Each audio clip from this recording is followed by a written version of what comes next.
Tov. Good evening to everybody. Glad you're with us on this cold winter Napa Valley evening. Several of us just came back from having dinner with David and Rachel Biale. Talk about a high-powered couple. They are so active and involved in the Bay Area Jewish community.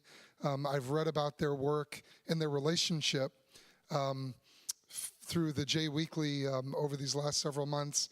And David and I actually met about 5 years ago when I first moved out here, when I visited him over coffee at UC Davis and talked a little bit about his work. But we are so honored to have Professor David Biale here with us tonight. David is, newly retired, I just learned, as of, was it July? July 1st. So that's probably his biggest claim to fame at this point. But he's newly retired, esteemed, distinguished professor of Jewish history at UC Davis. He's been educated at UC Berkeley and UCLA, and I think Hebrew University was one of the other places. Former department chair at UC Davis. David has been widely published in many different areas. A lot of interest in Hasidism, Jewish mysticism, but also secular thought. I was looking at the list of some of your books, and very impressive. You know, not all scholars publish as extensively as David has in his career, but certainly even those who publish don't have such a wide range of interests. So it was really wonderful to see all the work you've done over the years. But his most recent book is called Hasidism. I have it on my desk at home. I haven't read the whole thing.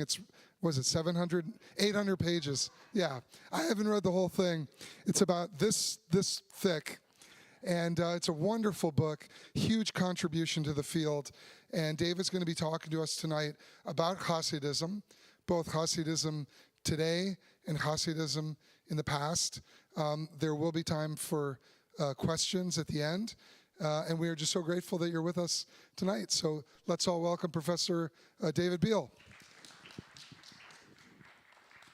Okay, so I guess I'll is this live?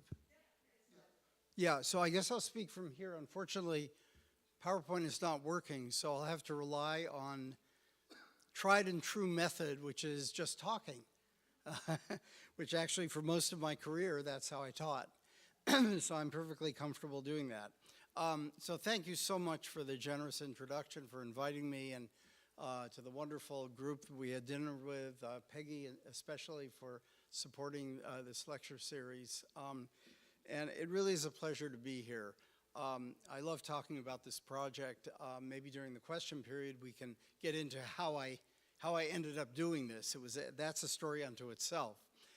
But what I thought I would do tonight is start with the New York Times, which many of you probably saw last September, published an enormous expose of Hasidic schools in Brooklyn, in counties just to the north of New York City, which teach almost no secular subjects. And the students, when given an examination, all failed in math and English and so forth. And this, those of us who study this were not at all surprised. We knew that this was the case, but this actually caused an enormous controversy, and the New York Board of Regents, which runs the public school system, all the school system actually in New York, decided to lower the boom and to actually make them start teaching secular subjects in a more serious way. Whether they've succeeded or not, we don't know.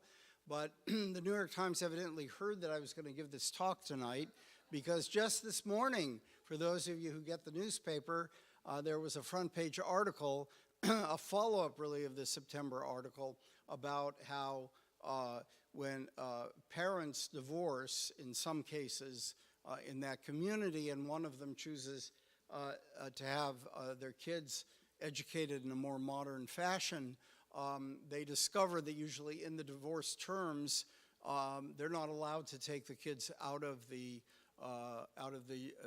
Hasidic schools, and that was also quite interesting. And so the question that I want to raise, coming off of those two articles, is how did we end up here? That is, oh, how do you like that? There we go.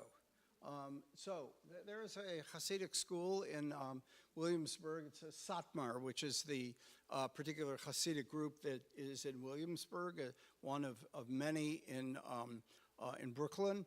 And so the question is, how did we get here? How did we get to the point where this group refuses to teach any kind of modern subjects, any kind of secular subjects, science, history, English, mathematics, etc. In fact, how did we get to where we are in terms of the Hasidic world? So let's have the next slide.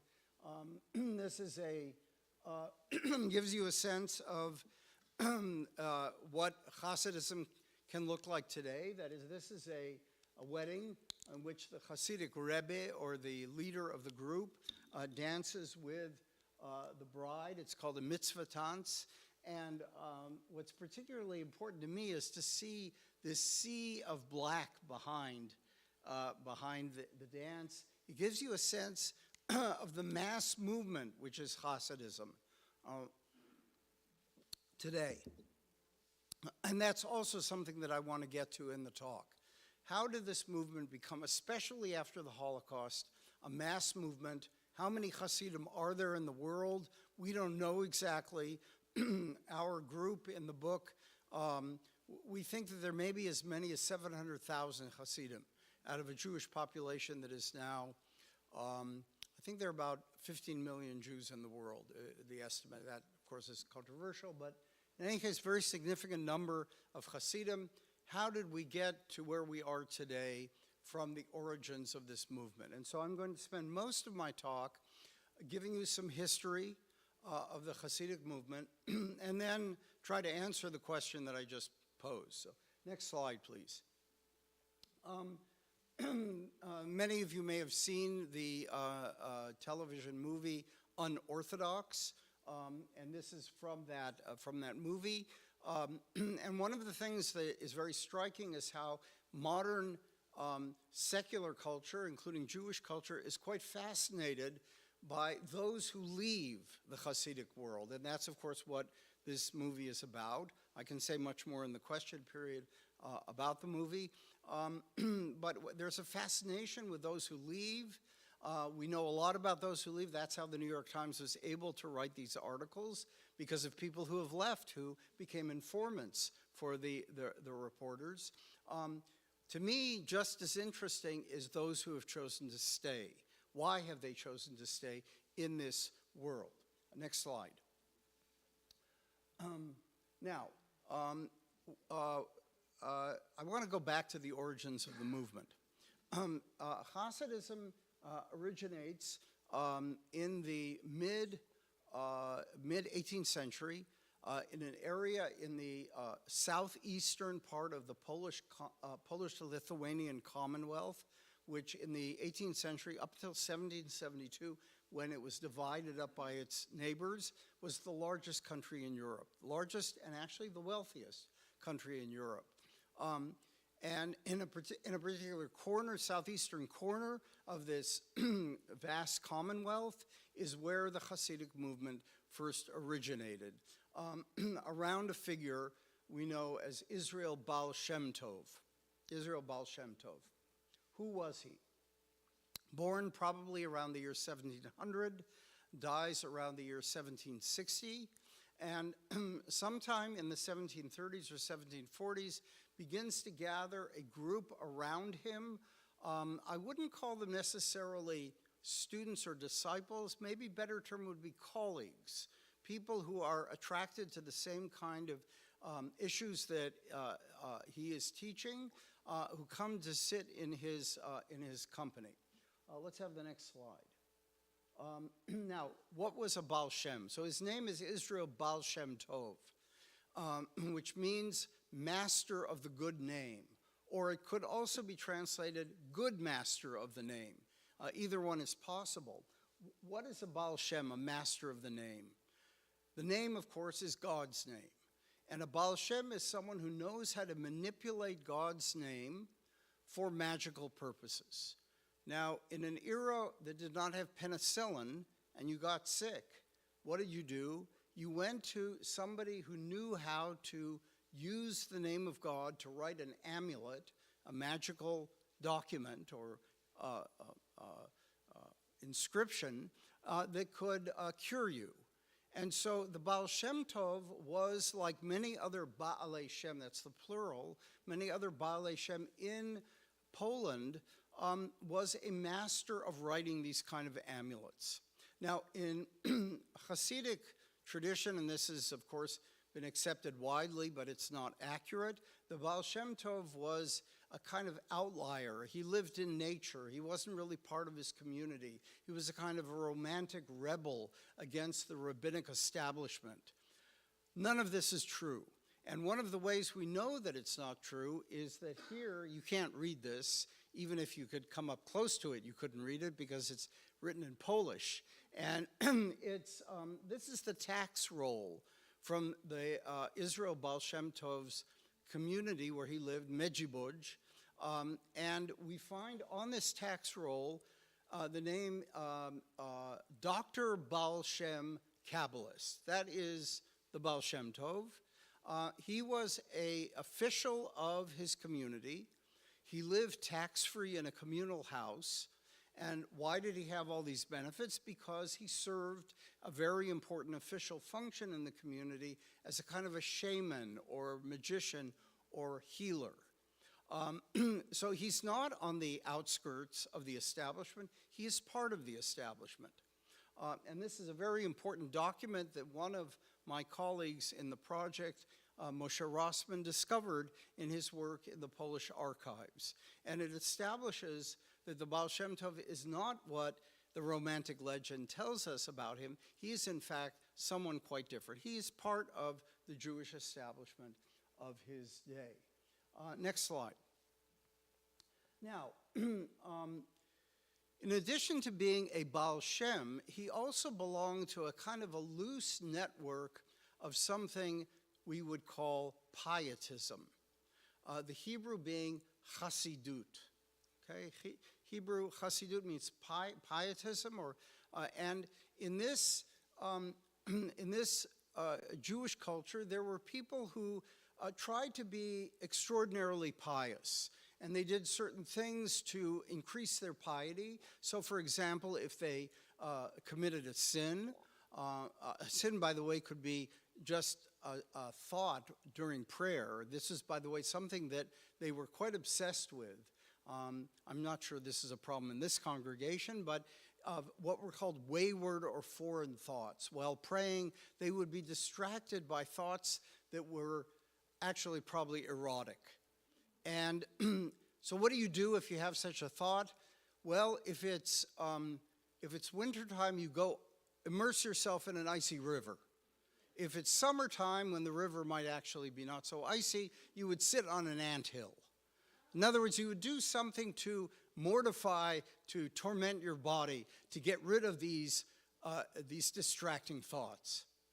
And the Baal Shem Tov was part of this world, but he had a very important innovation that he introduced to this world, and this is, in fact, where Hasidism as we know it starts. This is a text which, just one moment, let me bring up since we're having to work off of two computers here. So the Baal Shem Tov, let me just read some of this text. So this is a letter that he wrote to one of his colleagues, Yaakov Yosef of Polnoy, who was a very important preacher in his community, a member of the establishment also, and actually the author of the first Hasidic book called Toldot Yaakov Yosef. The Besht, as we call him, that's the abbreviation of his name, Baal Shem Tov, writes to Yaakov Yosef about pietism or Hasidut. And he says, behold the form of his holy hand I received, and I saw a sight in the two upper lines that it's in near the beginning of the text. And there it said that His Highness says it is supposedly mandatory to fast. In other words, Yaakov Yosef belongs to this circle of pietists who torment their body by fasting several days a week. And he says, my stomach was agitated by this declaration. And I hereby react by the decrees of the angels, and together with the Holy One, blessed be he and his presence, you should not put yourself in danger like this. For this is an act of melancholy and of sorrow. And God's presence will not inspire out of sorrow, but only out of the joy of performing the commandments, as his highness knows the things I have taught several times. And do not deny your flesh, God forbid, to fast more than is required or is necessary. If you heed my voice, God be with you. With this I will be brief and say Shalom from myself, who seeks your welfare, constantly sign Israel Besht. Okay, this is a wonderful, and we have very little writing by the Baal Shem Tov himself that we can trace back to him.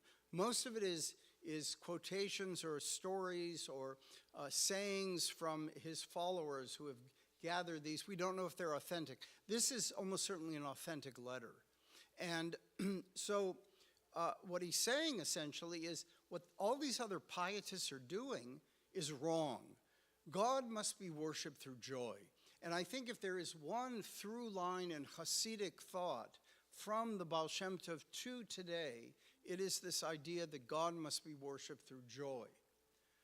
There is a wonderful story told by Emanuel Ringelblum, who was the historian of the Warsaw Ghetto, that right after members of I think it was the Bratslav community in the ghetto, that members of their families had been killed by the Nazis, he went and saw them dancing in the streets. They had to worship God with joy, even in such a tragic moment. So this is one of the powerful messages of Hasidism, although I should say not all Hasidic groups necessarily subscribe to this to the same degree that the Baal Shem Tov did. And this is one of the lessons, is that Hasidism is not just one teaching. There are many teachings because there are many different Hasidic leaders. And here I have to say something about another innovation of Hasidism. Hasidism creates, for the first time in Jewish history, a social structure that we have never seen before. The social structure is a leader, a charismatic leader, called in Yiddish a Rebbe, or in Hebrew a tzaddik, meaning a righteous person. And he sits in a certain place, he has a court, and he has followers who are not necessarily resident in that town. They could be spread over quite a wide geographical distance. They would make pilgrimage to him one or more times a year. This is a social structure we've never seen before in Jewish history, and it's quite remarkable, and it's something Hasidism creates. Now, it also creates the idea of the follower, the disciple. And here the term Hasid, which in Hebrew, as I said, means pious, acquires a new meaning. The new meaning is follower of. So I am a Hasid of Israel Baal Shem Tov, or I am a Hasid of Nachman of Bratslav, I am a Hasid of the Rebbe of Chabad. The term now gets a secondary meaning, being a follower, and it can even be used in modern Hebrew. I am a Hasid of Bibi Netanyahu. I could say that if I wished.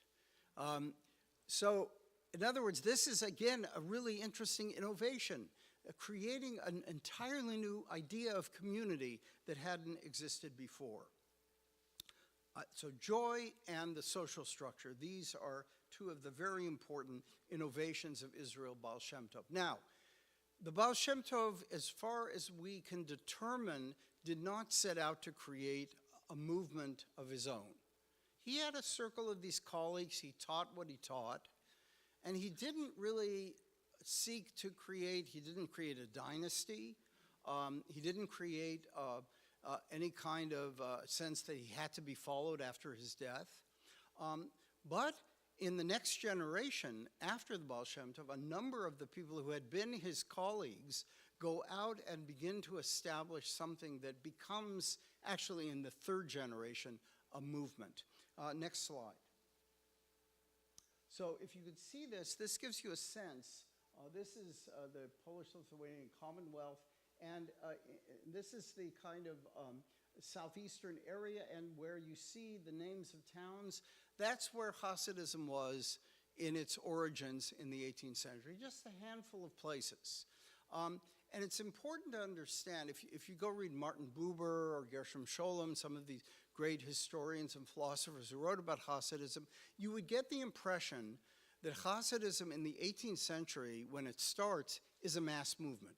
Nothing could be further from the truth. It is probably a very small movement of maybe some few thousand people at the very most in a number of towns in the southeastern part. This is an area called Podolia and Volhynia. Those are the provinces in which we find these towns.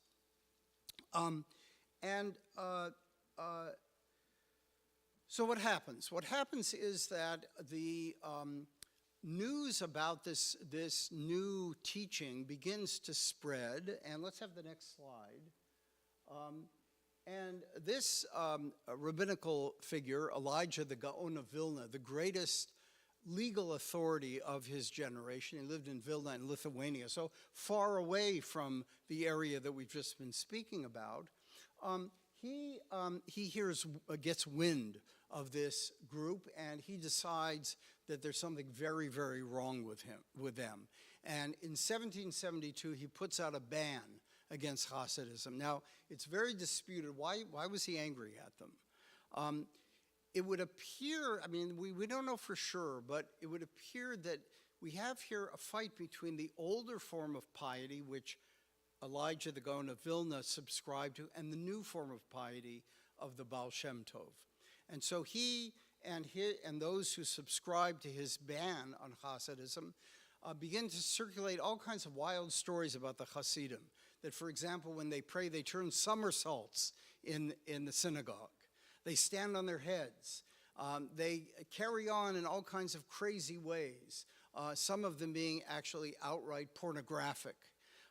These are all fictions that are used to besmirch the Hasidim. But when the Gaon of Vilna comes out with this ban on Hasidism, one of Israel Baal Shem Tov's colleagues named Dov Ber, the Magid of Mezrich, or the preacher of Mezrich, he gathers some of his disciples in July of 1772, and he says, what are we going to do about this? And we believe that actually this is when the movement begins. In other words, it's the opposition that creates the idea, maybe we're actually a movement, maybe we're actually doing something new here. If they're going to attack us like this, then we must be up to something new. And so those disciples go out and they establish courts in different places in Poland, which is far to the west, in White Russia or Belarus, which is to the north, and they begin to spread this movement. They create courts of their own, and these courts then, in the next generation, become dynastic. This is something the Baal Shem Tov did not intend, but it's now in the third generation, or even the fourth generation, that it begins to become a dynastic movement. So let's have the next slide. And I'm going to talk a little bit in the talk today about their dress, how they dress, because this is very important. When you tell people who are not even Jewish, who know very little about Judaism, you say, I'm writing a book about Hasidism. They say, what's that? So you know the guys in the black coats in Williamsburg? Oh yes, of course, they know exactly who that is. Okay, so the way they dress, very important in their identification.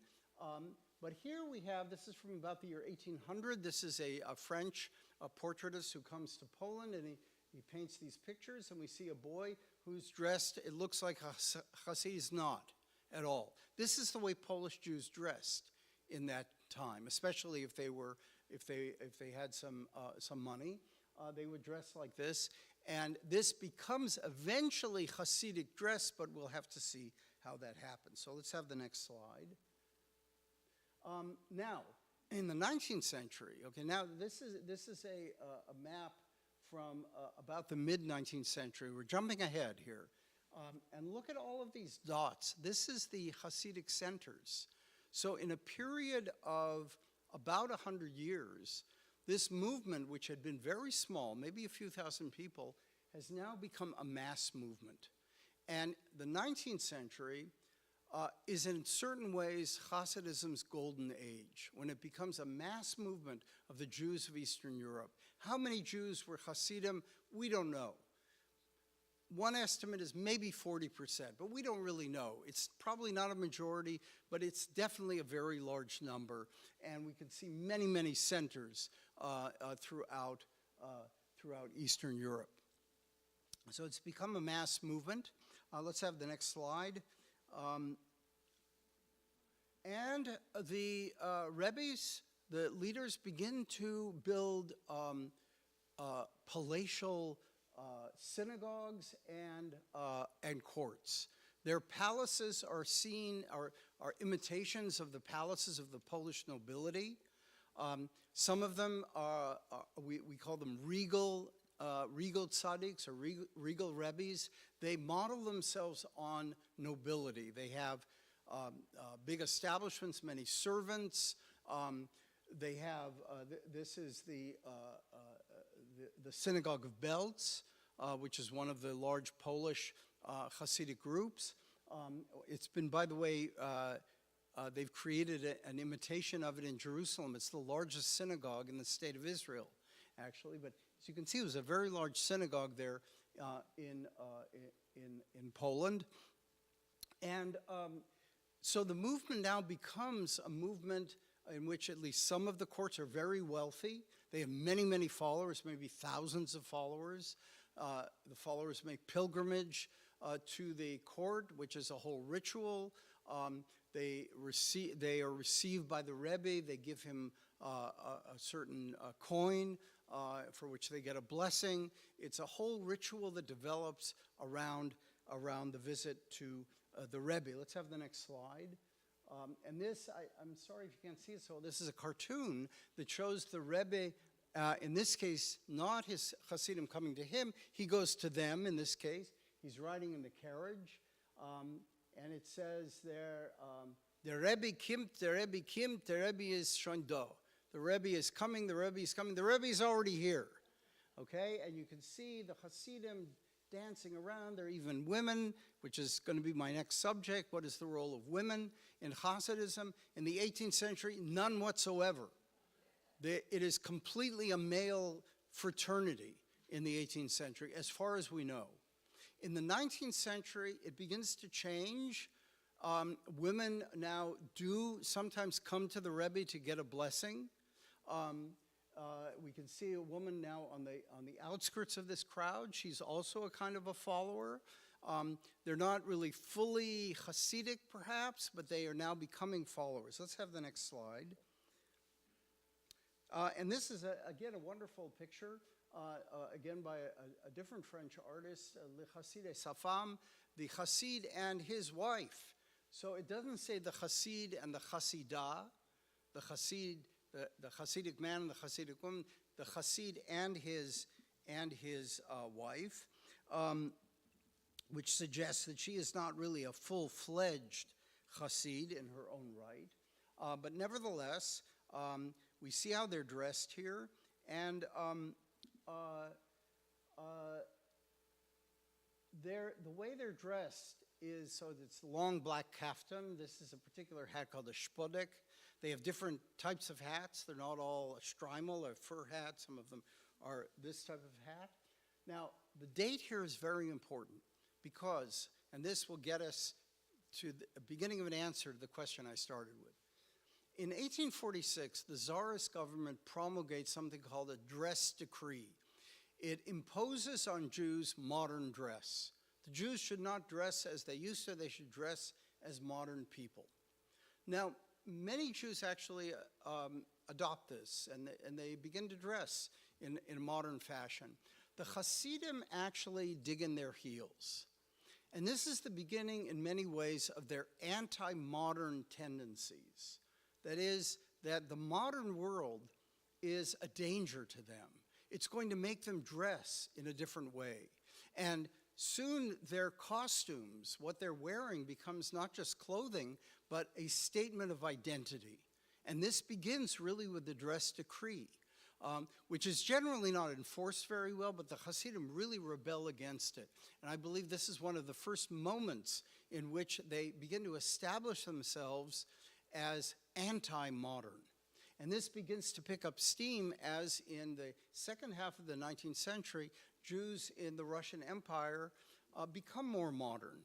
And the Hasidim now define themselves more and more as a bulwark against modernity and secularism. And so it's in this period that the idea that you should not study secular subjects becomes a very important part of Hasidic identity. Let's have the next slide. This early 20th century, this is, I think, the Belzer Rebbe, the Rebbe of Belz. He's actually here with his entourage, and you can see how they dress. This dress now, for this particular group, is their mark of identity. So this is very important. Next slide.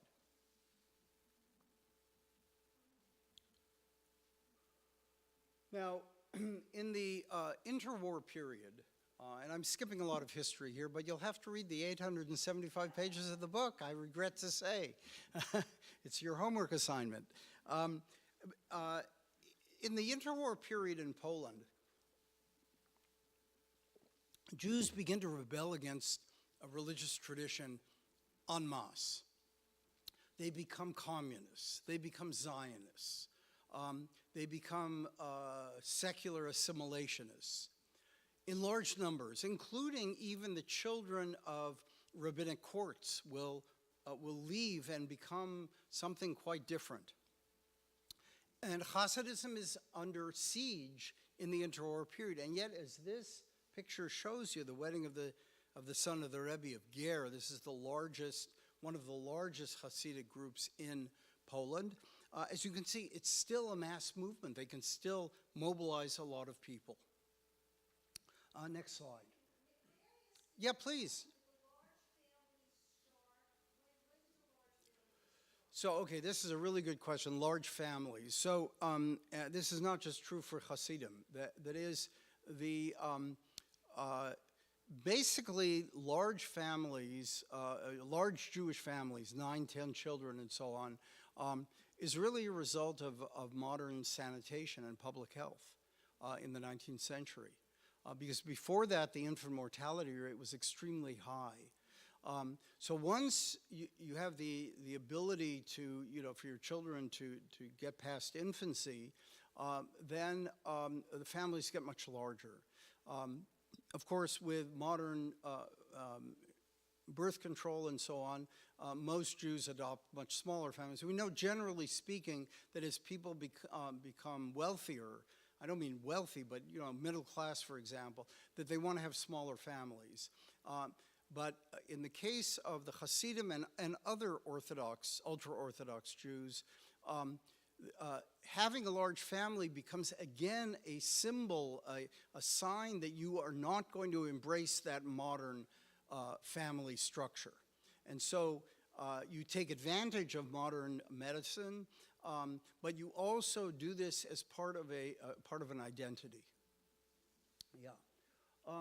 So one more slide here in the pre-Holocaust period. So I love this picture. This is Pearl Rabinowitz, the daughter of the Biale Rebbe. No relationship to me, by the way. Biale means in all Slavic languages white. So you encounter this word. So she is, you could say, this is a studio photograph. So she goes and poses in a studio. She's dressed, I would say, in a somewhat modern fashion, but she is not modern at all. She actually ends up marrying into one of the most pious families. The Biale group is very pious, and she marries into another pious family, murdered in the Holocaust. What you can see, though, is that in Poland, between the wars, there is all kinds of possibilities that don't exist after the war. In other words, the fact that she could dress this way for a studio photograph would not be possible, say, today. Okay? And this actually brings me, I mentioned she's murdered with her husband in the Holocaust. So now I want to speak about the Holocaust. I don't have any slides on this. Actually, we'll put up the next slide because there it is, the Hasidism and the Holocaust. And this is a chapter that I wrote in the book. So the Hasidim were destroyed in the Holocaust, as of course were most Jews in Eastern Europe. But perhaps even more so because they were more readily identifiable by their dress. I mean, they could not try to pass as Gentiles, or not easily. And they were killed in enormous numbers. So by the end of the war, there is very little left. And so then the question becomes, again, to go back to the first questions that I raised in my talk, how is it that they rose like the phoenix after the war and there are now hundreds and hundreds of thousands of Hasidim? And there are several answers to the question. The first is that some of the most important Rebbes were saved. So for example, the Rebbe of Chabad, or Lubavitch, in 1940 escapes from Warsaw to Riga and from Riga to the United States. The Rebbe of Ger in 1940 escapes to Palestine. There are a few Rebbes that survive in the camps. The Rebbe of Belz escapes to Hungary and from there to Palestine in 1944. So some of the leaders of the very important groups actually survive, even though their followers do not. And after the war, they begin to rebuild. One of the ways they rebuild, and this gets back to that Hasidic school that I showed you, one of the ways they rebuild is they create schools, and they attract to those schools the children of survivors who are not Hasidim necessarily, but maybe they're somewhat traditional, but they want their children to have a Jewish education. And so these Hasidic schools become tools of recruitment into the Hasidic movement. So the Satmar is a very good example. The Satmar Rebbe was from Hungary. He was fanatically anti-Zionist. And then the great irony is it was the Zionists who saved him in 1944. The head of the Hungarian Zionist Federation negotiated with Eichmann a train to take Jews out of Hungary, and eventually they were saved, about 1,600 Jews, and among them was the Rebbe of Satmar. So he survived. He comes to New York right after the war, and he begins to establish a community where there are almost no survivors. He establishes a community, builds schools, and also, and this is quite interesting, tells his followers to buy real estate. Now, Williamsburg was one of the most depressed areas of Brooklyn. It turned out that was a very wise move because now it's where the hipsters are. And so that community, and some people in that community have become very wealthy. But what's really interesting then, the function of the schools as tools of recruitment. Yes? So initially, I mean, he's supported by those members of the community who have some resources. They live in a very poor area. So at least for some decades, they're not wealthy at all. I mean, to this day, these Hasidic communities live under the poverty level for the most part. That is, it would be a mistake to try to portray them as wealthy. They're not. There are some individuals who have become quite wealthy, and it's those individuals who tend to support the courts of the Rebbes. Yeah. So what's quite interesting then is this resurrection that Hasidism accomplishes after the Holocaust, something you would never have predicted at all. And now I want to go to just a couple more slides. So next slide, this is a wonderful picture of a woman from the Toldot Aharon group, which is a Hungarian group in Jerusalem. And here you can see actually that her first of all, she's very pious, obviously. She, no doubt, if we were to ask her, are you a Hasid, she probably would say that she is. In other words, she would not say, I am the wife of a Hasid. I think today she would say she is a member of this group, Todot Aharon.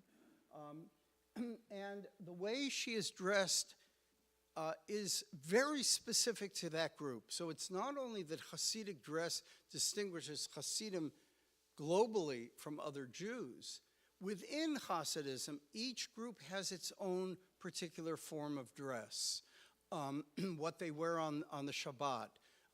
Do they wear long white socks? Do they have a gold kaftan? What kind of a shtreimel do they wear? Each of these signals a different group and its own particular identity.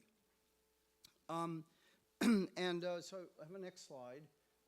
And this is the cover of our book, Hasidism, A New History, which I wrote with 7 colleagues. I'm happy to talk about the process by which 8 academics managed to write a book together. But what I want to point to here is actually something really interesting, and that is the wonderful picture of the, it turns out this is great-grandfather and great-grandson. And I found this picture, and I said, this is the perfect picture for our book, because in my view, none of us is a Hasid, none of my co-authors or myself, but we are not hostile. We want to understand this movement. We want to humanize it. That is, we want to portray these people as sympathetic people, and that's what this picture conveys. This wonderful great-grandfather teaching his great-grandson. So I chose this picture for the book, and after the book was in production, one of my colleagues said, I don't think they're Hasidim. I said, oh my God, now we're in big trouble. We're in big trouble. And so we started doing research, and thank God they turned out they were Hasidim. This is actually the son of the second Rebbe of Lubavitch, or Chabad, and his great-grandson. And there are people in Israel who are related, actually. I've heard, and then on Facebook, of course, once the book came out, people immediately jumped and said, they're not Hasidim. They're not Hasidim. And we could answer, yes, they are. We did the research. But again, if you look at the way they're dressed in a particular way that Hasidim in Palestine, this is before World War I, the way they dressed. And it's true that there were non-Hasidim that dressed in the same way. So here we can see that sometimes ultra-Orthodox Jews look similar. At dinner we were discussing Shtisel, the wonderful series that I'm sure many of you saw on Netflix. That family are not Hasidim. They're what are called Yerushalmim. They are Jerusalem ultra-Orthodox Jews. They dress like Hasidim, but if you've seen that series, they never go to consult with a Rebbe because they don't have a Rebbe. They're not Hasidim. To be a Hasid means you have a Rebbe. You have a rabbi who is your teacher, your guide. And because they don't have that, we can tell from that they are not Hasidim. So this is, again, a really interesting thing about the dress, the way they dress. And finally, let's have 2 more slides that are quite amusing. The fashion artist Jean-Paul Gaultier decided to dress up his models as Hasidim. Now, first of all, there is something heretical in doing this. I mean, he's not Jewish, so it's not really heresy for him, but women wearing men's clothing, no, the Bible forbids that. So this is very, very, shall we say, transgressive, heretical, whatever term you want to use, to dress them up like this. And then he did something even more provocative, and this is the final slide. Have next slide, please. Next slide. He took them out on the streets of Brooklyn and photographed real Hasidim reacting to seeing these female models dressed as Hasidim. And what this tells us, I mean, it does tell us something interesting, and that is the Hasidim are not just in a completely secluded community of their own that don't interact with our world. No, they are very much a part of our culture. And to the point where he could actually do this, whatever you might think of it, but I think that this is the point I want to end on, that Hasidism is really part of modern Jewish culture and modern, really modern world culture. Thank you very much.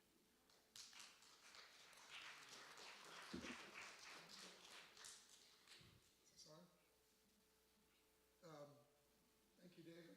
Is this on? Okay, good. Thank you, David. I have been a student of Hasidism ever since rabbinical school. And in fact, my rabbinical thesis was on two figures of the Hasidic movement. I did it with Elliot Wolfson Oh, sure. at NYU. So I read a lot of the figures that you talked about, and your book, it wasn't around at that point. Right. But it is such an important contribution. And it really calls into question some of the ideas that I embraced and that now, I find myself rethinking. So thank you so much for writing this book. We have time for some questions. So anything about David's presentation or about Hasidism today or in the past? And this is mainly for people at home so they can hear the questions. Thank you, Rabbi. Thank you, Professor. I have a comment and a question. My comment is you characterized the New York Times article about Hasidim and education as an expose. Many people called it a deliberate attack on the Hasidic way of life and pointed out the fact that it came on the anniversary of September 11th, the greatest attack on the United States since Pearl Harbor. My question is, you have, I think you said 8 co-authors of this book. 7, actually, yeah. 7, okay, so 8 authors altogether. And you said none are Hasidic, but who better to explain Hasidus to the world than Hasidim? So how is it that there is no Hasidic voice? There are, I assume, many academic voices and many people of your stature and background and education, but where are the Hasidim to speak in their own voice? So, I mean, with regard to your comment, I mean, look, I mean, I have my own views about this. I think the New York Times point was that something like $1 billion in federal, state, and local money is going to these schools, but they're not teaching the curriculum that is actually required by New York state law. And so I think based on that, it was certainly a legitimate article for them to write. And in fact, I think that apparently there have been some changes that have happened as a result of that article, which I think in terms of the ability of these communities to survive in modern societies, and this is not just true in America, but this is a very, very big issue in Israel, because in Israel, it's estimated that the Haredi, that is the ultra-Orthodox, not only Hasidic, but also what are called Litvish or non-Hasidic ultra-Orthodox Jews, that, within a few decades, a very large proportion of the Israeli population is going to be Haredi. If they don't learn secular subjects, then you're going to have about 60% of the country has to support the other 40% of the country because the men don't work for the most part. So these are real issues that I think one has to grapple with without necessarily being,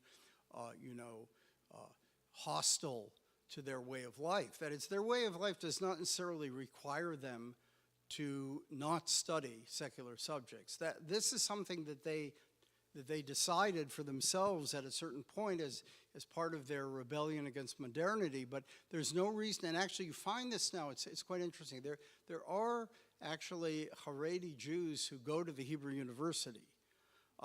There are people who step out of that world and choose to learn, modern secular approaches to science and so forth. With respect to Hasidic voices, there are a couple of practitioners, I would call them. One of them is no longer alive. Actually died in the period we were writing our book.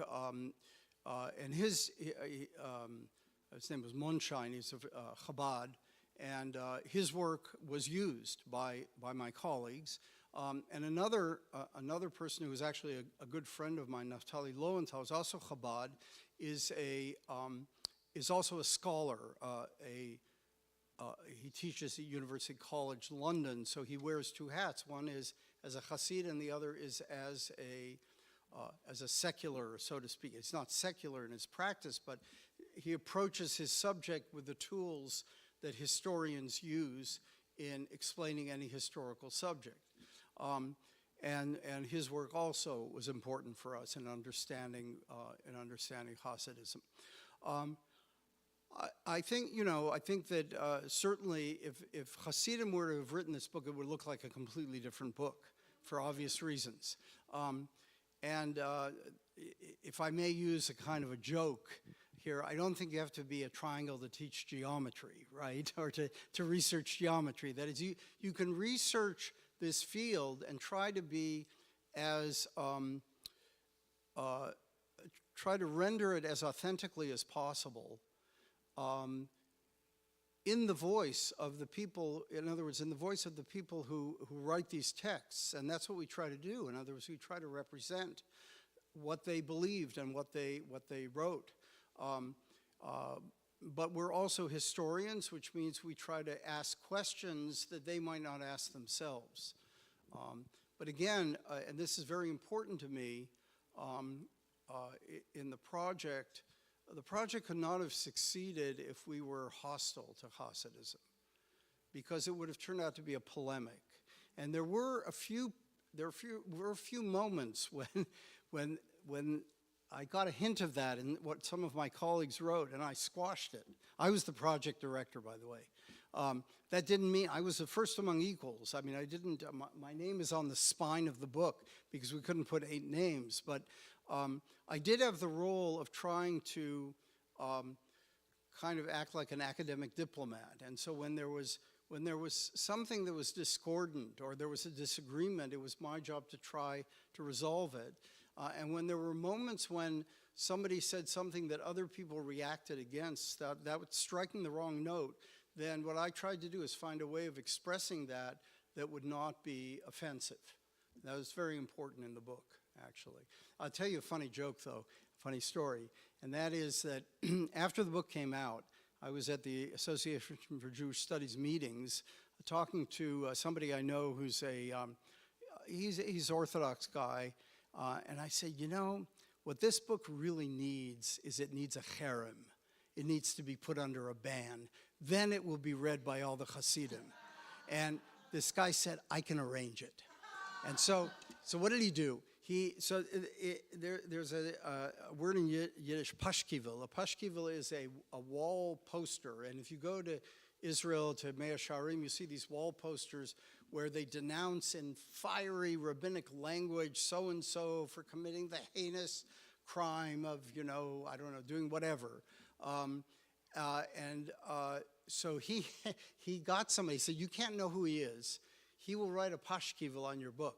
So he wrote this, and it's hilarious because it's written in the true style of these fire and brimstone kind of denunciations.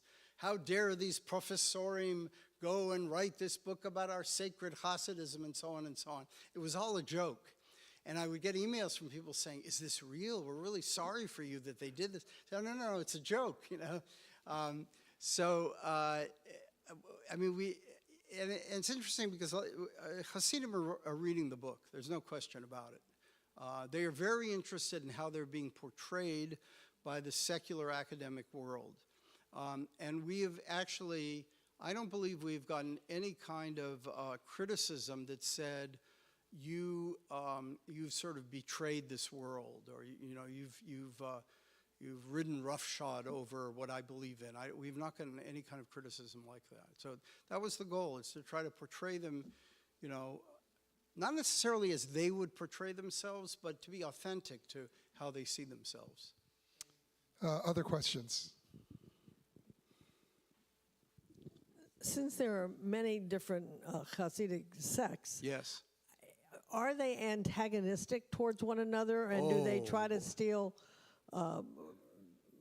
believers from one? I mean, I don't know how that works within the Hasidic movement. Yes, great question. Great question. So let me go back in history, and then I'll talk about more contemporary.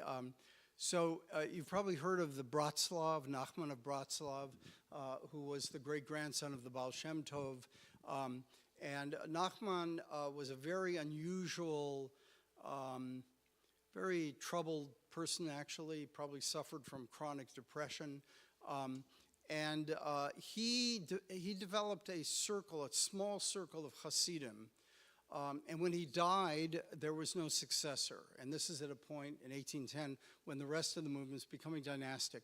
So the other Hasidim called the Bratslav Hasidim Totar Hasidim, dead Hasidim, because they followed a dead Rebbe. And they were persecuted. And in the 19th century, there would be other Hasidim who would see them on the street. They'd beat them up. And so this kind of intra-Hasidic rivalry goes back in history. Now, more recently, between Chabad and Satmar, there have actually been fistfights and real violence. I mean, there's no love lost between some of these groups. The Chabad is seen because they are messianists. I mean, or at least they were when the Rebbe was still alive, and they believed that he was the Messiah. And the Satmar Rebbe thought that this was the greatest desecration of God's name. And so there was almost open warfare between these groups. Now, and this is also quite interesting, when there's a fight within a dynasty, and this happens quite frequently, actually. So, for example, Satmar, now there are two courts. There are two Satmar courts. And there's quite a rivalry between, I don't think there's actual violence, but there's a lot of rivalry and bad feeling between them. And one of the reasons is that in the past, before the Holocaust, if you wanted to create your own Hasidic group, and this was true of Satmar, that is, Joel Teitelbaum, the founder of Satmar, his older brother was the Rebbe of Siget in Hungary. And he decided he wanted to found his own group, so he got on a carriage and he went to the town of Satmar and he founded his own group. You can't do that today. Today, because the towns in Eastern Europe are considered to be holy places, you can't just create a new Hasidic group. Before World War II, there was a Buffalo Rebbe from Buffalo. There was a Bostoner Rebbe.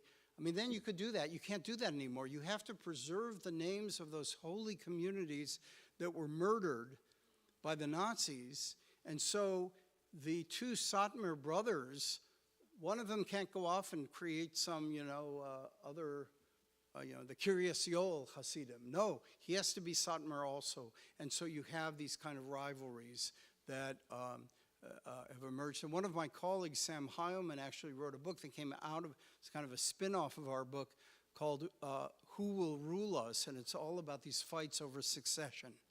And they're quite, I mean, after a while it gets tiresome because it's, one damn fight after the other. But they basically, there's a lot of rivalry, a lot of tension between these, definitely between these. So they're fighting over real stuff because, if you are the Rebbe of Satmar, then it means you control real assets. There are real assets that go with this because the courts have now, they have some wealth. Not like they had in the 19th century. In the 19th century, some of these courts were just palatial. They're not at that level, but there's still assets that go with this, and you'd like to control those assets. It's also very interesting in the case of Chabad, when the 6th Rebbe died,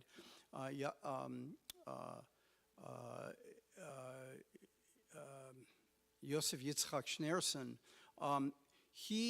his oldest son, so he did not have any sons. Actually, that family had a lot of problems in marriage, so there's a lot of genetic problems there. And in fact, the last Rebbe of Chabad had no children at all, probably because of genetic inbreeding. But when the previous Rebbe died, he had 2 daughters. One daughter was married to a man named Gur Aryeh. And in the normal course of things, he should have become the next Rebbe of Chabad. The younger daughter, Chayamushka, was married to Menachem Mendel Schneerson, who was a distant relative. I mean, not that distant. He was some kind of a second cousin. And yet it was the younger one, the husband of the younger one, who becomes the Rebbe. There's a fight that goes on there that is quite fascinating. And I haven't fully understood how he was able to outmaneuver his older brother-in-law and become the Rebbe. But this is what goes on, when there's some real, there's real assets to be, not just material, but also spiritual assets that are connected with this. And also political influence too, I would imagine. Absolutely, and that's, again, something I couldn't really touch on, that the Hasidim, especially after the war, it's somewhat true even before World War II, but certainly after the war, they became really expert at playing the game in democracies like Israel or America. How do you do this? Because you deliver a block of votes. And so, for example, the current mayor of New York, Eric Adams, he very assiduously cultivated the Hasidic vote, and that was actually very important in becoming mayor, because they deliver, if the Rebbe says you vote this way, it's like Tammany Hall, that's how you vote. Political influence is very, very important, and they're very good at it.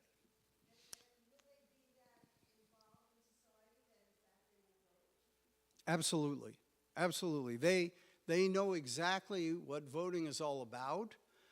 They understand the game. They know how to play the game. As a matter of fact, my son, who's a criminal defense lawyer, actually represented a Satmar, a guy from Satmar, who was accused of voter fraud. Because what happened was, it's a kind of long story, I'll try to make it brief. A developer, because these are communities that are they're overpopulated for reasons that we talked about earlier. There's not enough housing for them in Williamsburg, and that's why Joel Teitelbaum created a community north of the city called Kiryas Joel, which is a Satmar community, but even that is not big enough. And so this developer, who himself was a modern Orthodox, he wasn't Satmar, he decided to build a housing for Satmar Hasidim in a town further upstate New York, which was a kind of depressed town that had been losing population and so on. People in the town didn't like this idea. There was a certain amount of anti-Semitism involved as well, I would say.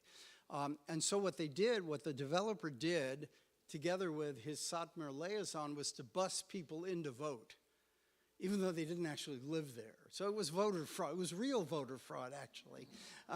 And so my son actually was defending the Satmar guy. He said it was fascinating because he was offered a plea deal. And so my son was present when there was a meeting between this guy, he was a young guy actually, maybe 28 years old, and some members of the Satmar community, some important rabbis in the community. And he said what was fascinating, they didn't tell him how to plead. They didn't say, okay, you do this. They said, okay, here are the pros and the cons, you need to decide. My son was quite impressed by that it wasn't dictating to him. So that was kind of a fascinating window into that world. Any other questions? Yes, David.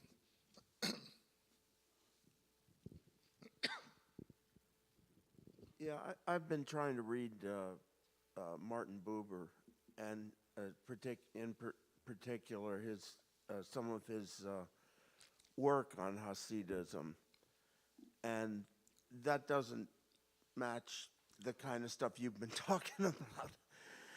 I mean, you get the idea that there's a real philosophy there, a deep kind of mysticism and Right, a coherent philosophy to Hasidism. Is any of that true? Yes, I think actually that a lot of it is. In other words, Buber got a bad rap at a certain point because the historian Gershom Scholem, who was the great authority on the history of Jewish mysticism, said that Buber basically just imposed his kind of modern existentialist philosophy on these 18th century Hasidim. I don't think that was entirely fair. I think that Buber brought out a lot in his writings that I think reflect why the average Hasid was attracted to the movement.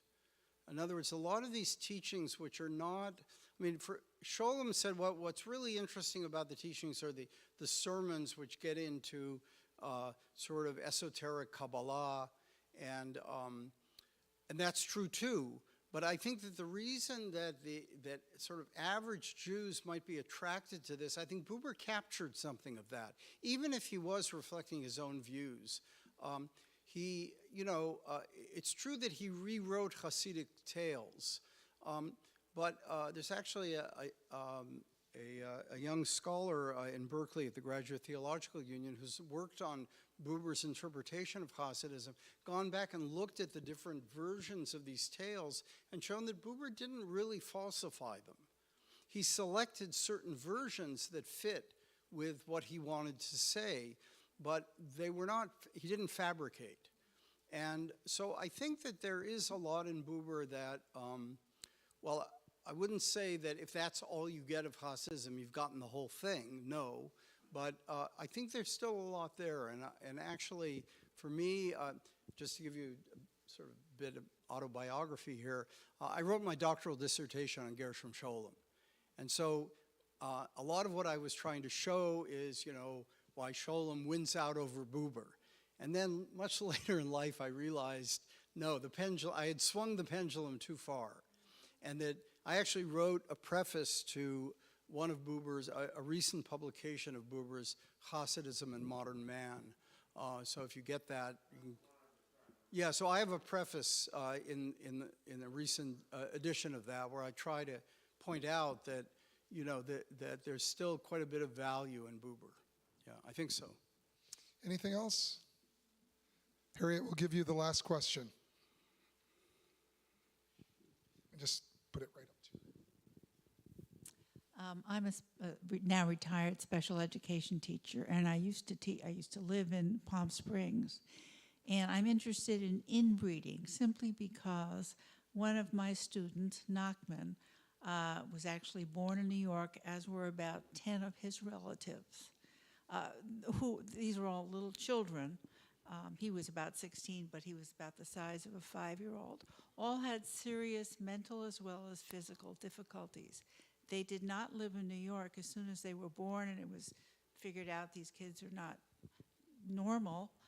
They were whisked off to a place called Desert Hot Springs, which is not a lovely place, especially then. This is 30 years ago. And a house was given to them, and that's where they were. It was never, and they were dressed, by the way. This is Palm Springs. It's hot. It's 110. Yeah. They had to wear the hats. They had payas. They were in wool. Everybody else is in shorts. And the whole thing was, it was supposed to be kept quiet. But of course, they stood out because they didn't want people to realize how much inbreeding there was. So I've always been very curious since meeting this delightful little kid. So, yeah, I mean, obviously I can't comment on that specific case. I don't think that the inbreeding that I referred to tends to be more within the families of the rebbes, that is, of the leaders. And this is particularly true in the case of Chabad. I don't think that there is that kind of inbreeding going on, generally speaking, in the Hasidic world. In fact, if anything, when they today make a shidduch, make an engagement, between a son and a daughter, they actually, these days, actually do research to try to make sure there are no genetic defects. And they use genetic science now because they're very conscious of these issues. So I mean, this particular case, who knows? I mean, we know that Ashkenazi Jews have been a very inbred community for possibly 1,000 years. There was actually just another article in the New York Times about the community in, let's see, was this in Mainz? Trying to remember. No, it was in Erfurt, the cemetery there, and they discovered, they did genetic testing on the bones of Jews from the, I think, the 17th century. What? Teeth, that's right, yes. Thank you, yes. Yeah, that's correct. Thank you very much. Yeah, so yeah, they did genetic testing, and they were able to establish there are actually two groups there. But the underlying point was that these communities were still very, very inbred, which is one of the explanations why genetic diseases like Tay-Sachs, the BRCA gene, breast cancer gene, but it's also responsible for other kinds of cancers, why they are so prevalent among Ashkenazi Jews, because as a larger community, is quite inbred. I don't think that's necessarily true of Hasidim per se, though. They what? They were trying to hide the children, she was saying. Yeah, I don't know. I can't really comment. Yeah, I haven't heard of that. I don't know what the circumstances were there. Well, Professor Biale, I want to thank you for coming here tonight. Let's give a warm round of applause. We also have an anonymous donor who sponsors these types of lectures, and so I want to express my gratitude to that person. And you and your wife, Rachel, are always welcome here. Thank you. If anything ever brings you back up to Napa. Thank you all for coming tonight. It's a very provocative book. Your talk was engaging and fascinating for sure to me. And I look forward to reading the rest of it. Thank you. Thank you very all. much.